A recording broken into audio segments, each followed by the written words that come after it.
Hello नमस्कार दोस्तों, हमारे YouTube चैनल लकी एजुकेशन पर आप सभी का स्वागत है। मैं हरिओम से। जैसा कि अब तक की जो क्लासें हुई हैं हमारी 6 क्लास जो हुई हैं, उन 6 क्लास के अंतर्गत जो मैं टॉपिक पढ़ा रहा हूँ वो टॉपिक है आपका क्रिया विशेषण, जो कि 10th क्लास के जो सिलेबस है अपना RVSC सिलेबस है। उस सिलेबस के अंतर्गत अब तक की जो क्लासेस हैं उन क्लासेस में आपके जो टॉपिक हैं क्रिया टॉपिक, एक सर्वनाम, विशेषण, समास, इनका अध्ययन करा चुका हूं। अब जो टॉपिक चल रहा है हमारा, उस टॉपिक में हमारा टॉपिक है क्रिया विशेषण। क्रिया विशेषण टॉपिक मैंने अब तक जो क्लास है उनमें सामान्य पूरा तरह से उसकी परिभाषाएं और उसके प्रकार, विभिन्न प्रकार के उदाहरण आदि को करा दिया है।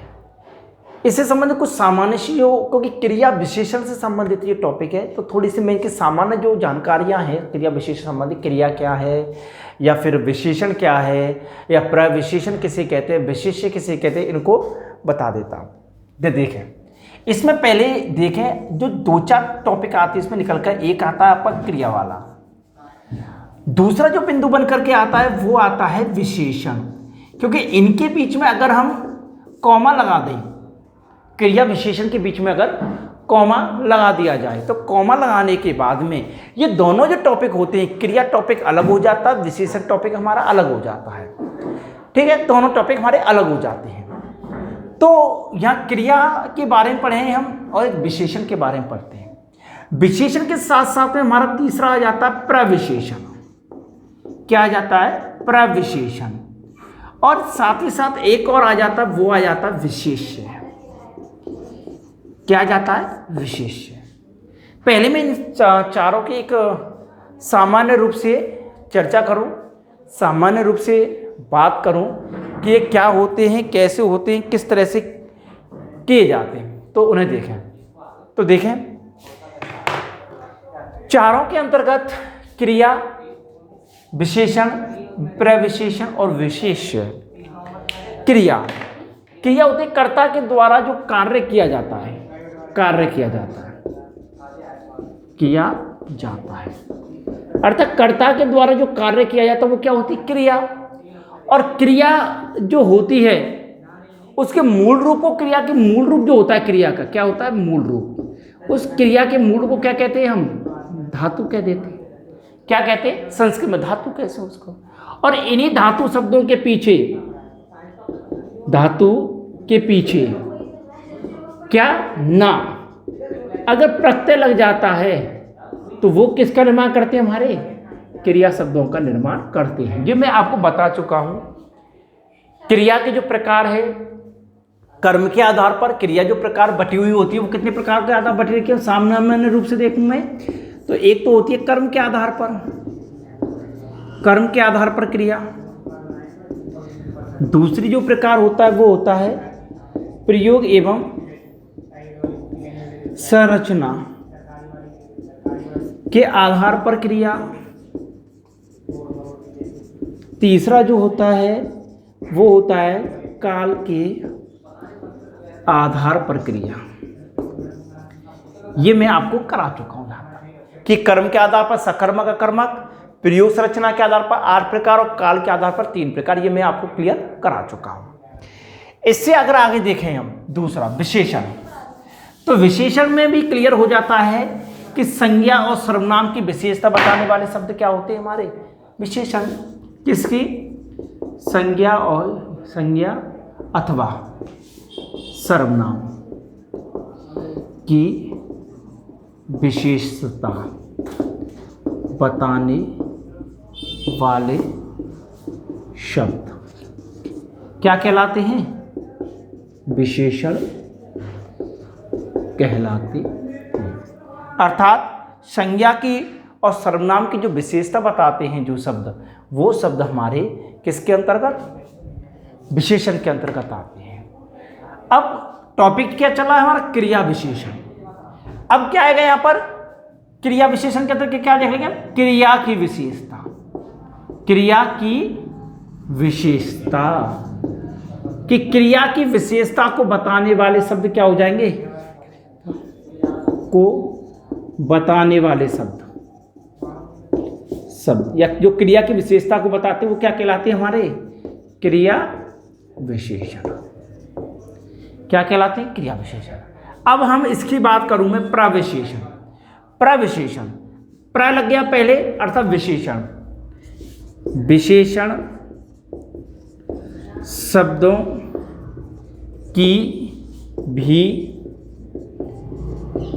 विशेषता, अर्थात जो विशेषण शब्द हैं तो विशेषण शब्दों की भी विशेषता बताने वाले शब्द किसके अंतर्गत आते हैं, प्रविशेषण के अंतर्गत आते हैं। ठीक है, यहां तक क्लियर। तो क्रिया क्लियर हो गया, विशेषण क्लियर हो गया, प्रविशेषण क्लियर हो गया। इसके बाद है आपका विशेष्य। अगर विशेष्य की बात की जाए, विशेष्य अर्थात जिसकी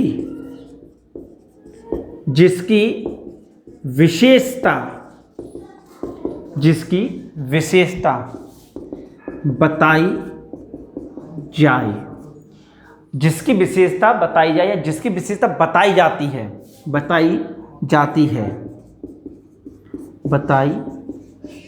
है क्या कहलाते हैं वो, विशेष्य। क्या कहलाते हैं, विशेष्य कहलाते हैं। क्या कहलाते हैं, विशेष्य कहलाते हैं।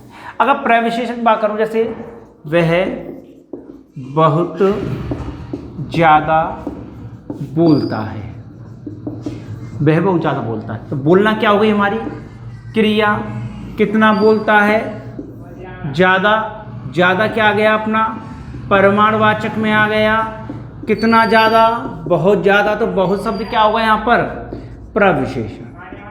क्या होगा, और ये वह क्या होगा, कर्ता। क्या होगा, कर्ता।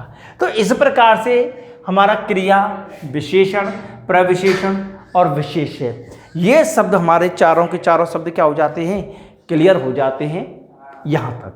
अब मैं इससे आगे की बात करूँ, युक्त टॉपिक था हमारा क्रिया विशेषण।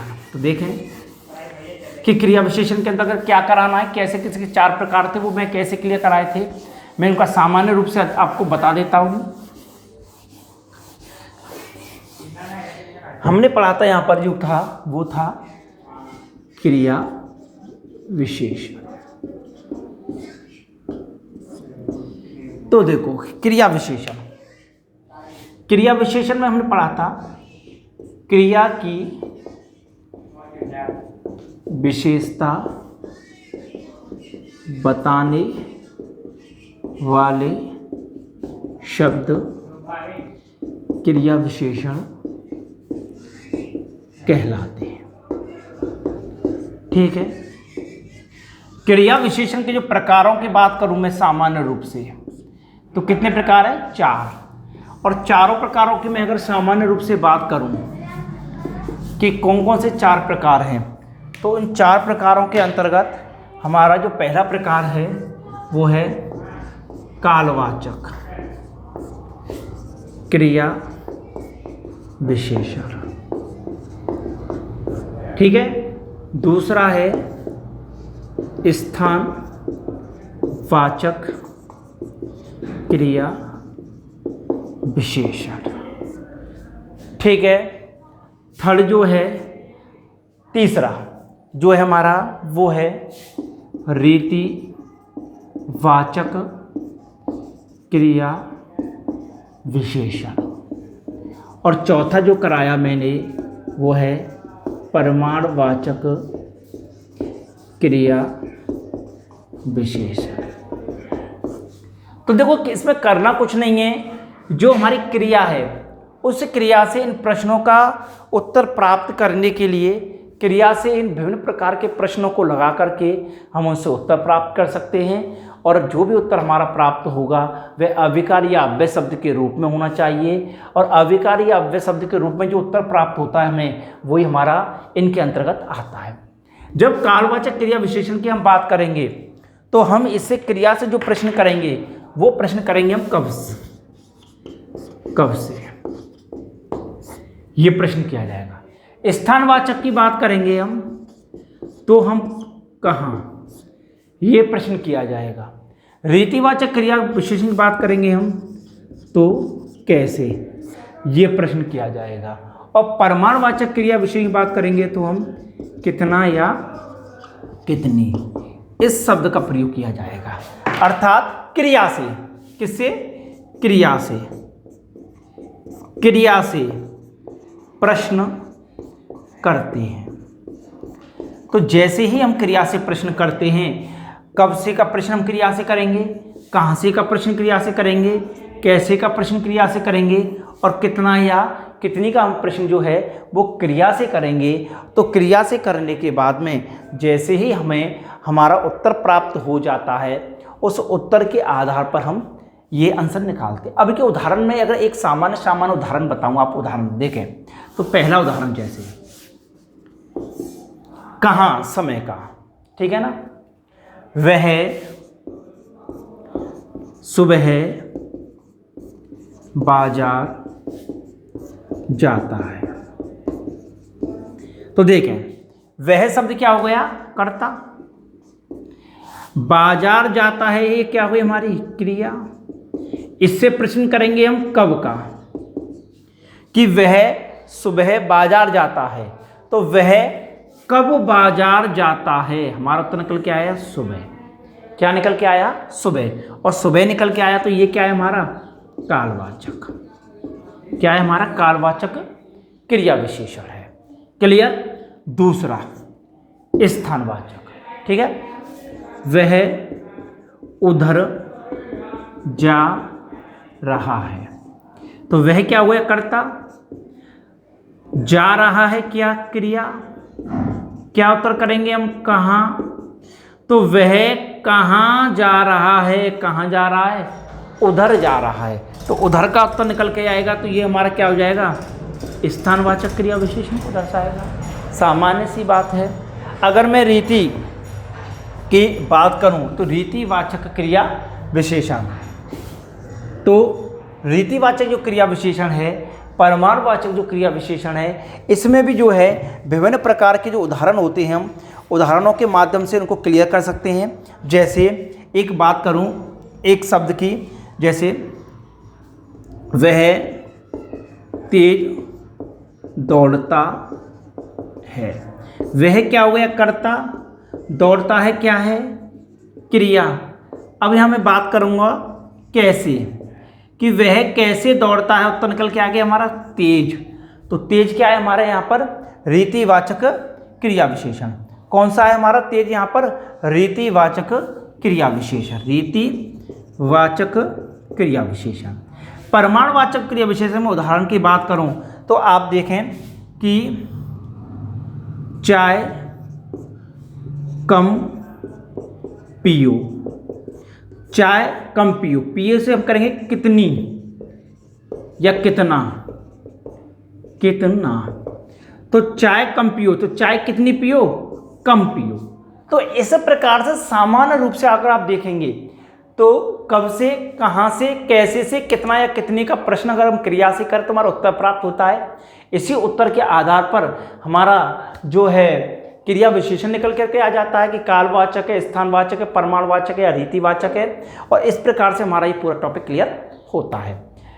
तो जो सामान्य परिचय है, मैं अभी 6 जो लेक्चर हुए उन 6 लेक्चर में वैसे क्रिया विशेषण करा चुका हूँ पूरा टॉपिक, लेकिन सामान्य रूप से जो कराना था मुझे यहाँ तक आपका हो चुका है। इसे भी आप अपनी नोटबुक में नोट कर लेंगे। उम्मीद करता हूँ जो क्रिया विशेषण हमारा टॉपिक है वो अपना क्लियर हो गया होगा। विभिन्न प्रकार के हमारे उदाहरण है वो क्लियर करके देखना, आप उनसे क्लियर हो जाएंगे। ठीक है, जय हिंद, जय भारत, धन्यवाद।